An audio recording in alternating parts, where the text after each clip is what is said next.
This is Cubot P50, and today we would like to demonstrate how you can check the cellular data usage on this device.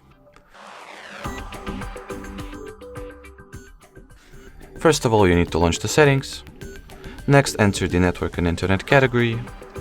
In here, you'll need to go for the mobile network.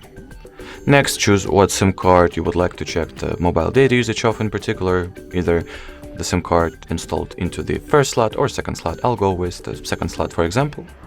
And in here, at the very top, you'll be able to see how much of the cellular data have been used for this particular period of time. Those period of times are 30 days each. Alrighty, so that would be it for this video. Thank you so much for watching, and bye-bye.